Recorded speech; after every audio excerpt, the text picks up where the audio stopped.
আসসালামু আলাইকুম দর্শক, স্বাগত জানাচ্ছি নাজমাস কুকিং স্টুডিওতে। আজ আমি তৈরি করে দেখাবো আলু ও কাঁচা কলা দিয়ে রুই মাছের রেসিপি। শুরু করছি। আপনারা দেখুন, আমি ফ্রাই প্যানে তেল দিয়ে দিচ্ছি। এখন মাছগুলোকে ভেজে নিব। রুই মাছ লবণ এবং হলুদ দিয়ে মেখে রেখেছি। এখন সেই রুই মাছগুলোকে প্রথমে একটু ভেজে নিব। সেই মাছটা আমরা বিশেষ করে একটু ভেজে নিই।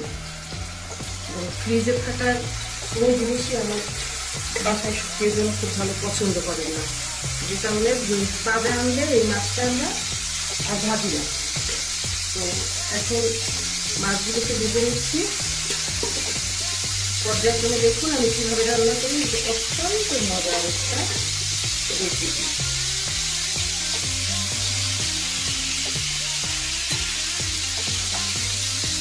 বেশি বেশি করে দিয়ে দিলাম। লেসটা হয়ে গেছে মোটামুটি, আমি লেসটা তুলে দিই।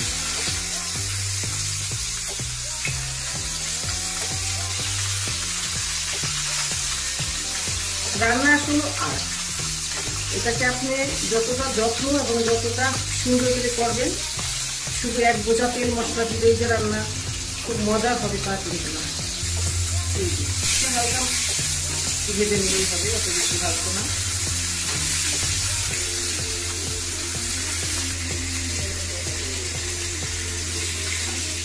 আর ভাজবো না।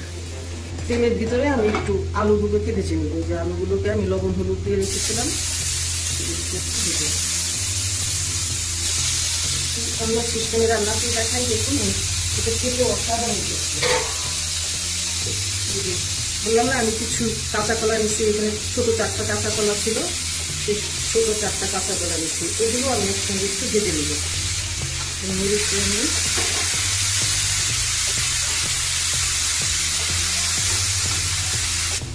এগুলোকে আমি প্রায় 2 মিনিট সময় ধরে ভেজে নিলাম।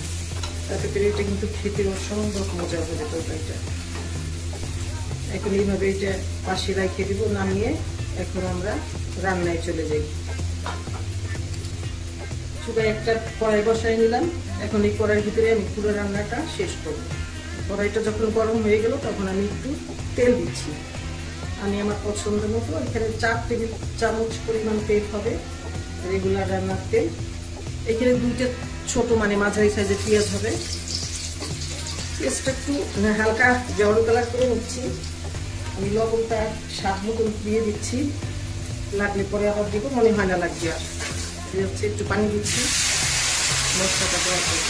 এই যে এখানে 1 চামচ আছে ধনিয়ার গুঁড়া, 1 চামচের কম আছে মরিচের গুঁড়া, আর 1 চামচের একটু কম আছে হলুদের গুঁড়া। 3টা জিনিসই দিয়ে দিলাম। একটু নেড়ে নিচ্ছি। এবার আমি অন্য মশলাগুলো দিয়ে দিচ্ছি।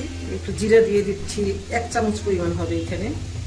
1 চামচ পরিমাণ হলো এটা পেঁয়াজ বাটা, আর এখানে আধা চামচ পরিমাণ রসুন বাটা দিয়ে দিলাম। এই হলো মশলা।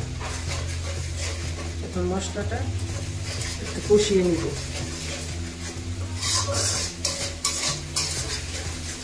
মশলাটা কষানোর সময় লক্ষ্য রাখতে হবে যেন পুড়ে না যায়। প্রয়োজনে কয়েকবার একটু একটু করে পানি দিতে হবে। পানি দিয়ে দিয়ে মশলা জাস্ট কাঁচা গন্ধটা দূর করে নিলেই হয়ে যাবে। আবার একটু পানি দিয়ে এভাবে করে একটু পানি দিয়ে দিয়ে নেড়ে চেড়ে মশলাটা কষিয়ে নেবে। আবার একটু পানি দিয়ে, খুব বেশি পানি দিচ্ছি না, আমি 1/4 কাপ করে পানি দিয়ে দিয়ে একটু নেড়ে নেড়ে কষিয়ে নিচ্ছি।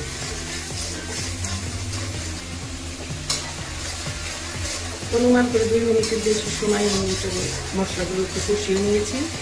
এবার এই মশলার ভিতরে আমি প্রথমে তরকারিগুলি ভেজে নিলাম, অর্থাৎ কাঁচা কলা এবং আলু, সেটাই দিয়ে দেব। সেটা দিয়ে একটু কষিয়ে নেব।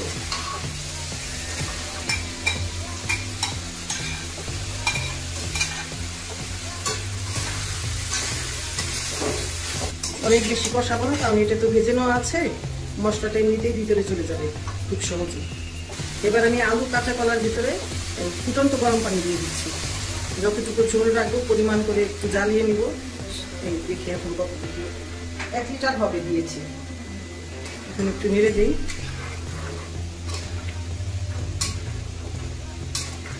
কাঁচা পেঁপে এবং আলু দুটোই কিন্তু অনেক ঝোল টেনে নেয়, ঝোলটাকে গ্রেভি করে, যে কারণে আমি আরেকটু পানি দিয়ে দেবো হালকা।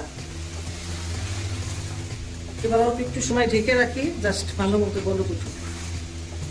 ভালো মতো বলক উঠেছে। এবার দেখি, একটু নেড়ে নেই। এবার আমি মাছগুলো দিয়ে দিব। মাছগুলো দিয়ে আমি 3-4 মিনিট রান্না করে নিব। ভাজা মাছগুলো দিয়ে দিচ্ছি। আস্তে করে খুব নরম হাতে আলতো ভাবে নেড়ে দিতে হবে, কারণ সবকিছু যেহেতু ভাজা, একটু সবকিছুই নরম। একই সাথে আমি ধনিয়া পাতা এবং টমেটো গুলো দিয়ে দেবো। এখনকার ধনিয়া পাতাগুলি কেমন চেহারা, যেন হলুদ হলুদ হয়ে গেছে। নতুনটা উঠে নেই তো ধনিয়া পাতা, একটু পুরনো ধনিয়া পাতা। আমি একটু টমেটো দিয়ে দিচ্ছি।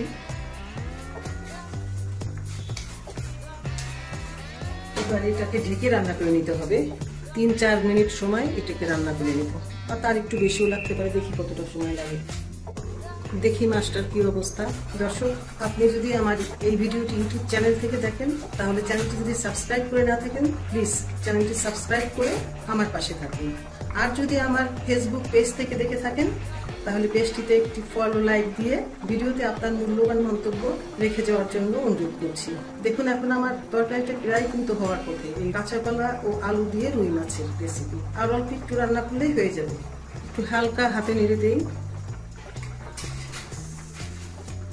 চুলার তাপটা কিন্তু একদম হাইতেও না, আবার মাঝারিতেও না, মাঝামাঝি একটা জায়গায় রাখা আছে। কম জালেও রান্না করা যাবে না, আবার খুব ধাও ধাও করে জালেও এটা রান্না করা যাবে না, তাহলে ঝোলটা শুকিয়ে যাবে, পারফেক্ট ভাবে মাছটা রান্না হবে না, খেতেও স্বাদ লাগবে না। বললাম না, রান্না একটা আর্ট। আসলে এই আর্টটা একটু বুদ্ধি করে, টেকনিক করে রান্না করলে দেখবেন যে খেতে অসাধারণ হয় যে কোনো খাবার। এই সুযোগে আমি দেখে নিই যে আমার কাঁচা কলা এবং এটা সিদ্ধ হয়ে গেছে। কাঁচা কলাটা একদম খুব ভালো মতো সিদ্ধ হয়ে গেছে। দেখি এখন আলুটার কি অবস্থা। বেশ সুন্দরভাবে আলুটা সিদ্ধ হয়ে গেছে। দর্শক, এখন তৈরি হয়ে গেল কাঁচা কলা ও আলু দিয়ে রুই মাছের ঝোল। এই রেসিপিটি অত্যন্ত টেস্টি। আমি আশা করব যে আপনারাও ঠিক আমার মতো এইভাবে রান্না করে খাবেন এবং খেয়ে আমাকে জানাবেন আপনাদেরটাও কেমন হলো। আর ভিডিওটি আপনার ফ্রেন্ডস এন্ড ফ্যামিলির মাঝে শেয়ার করার জন্য অনুরোধ রইল। আবার দেখা হবে নতুন কোনো রেসিপির সাথে। আজকের মতো এখানেই রাখছি। আল্লাহ হাফেজ।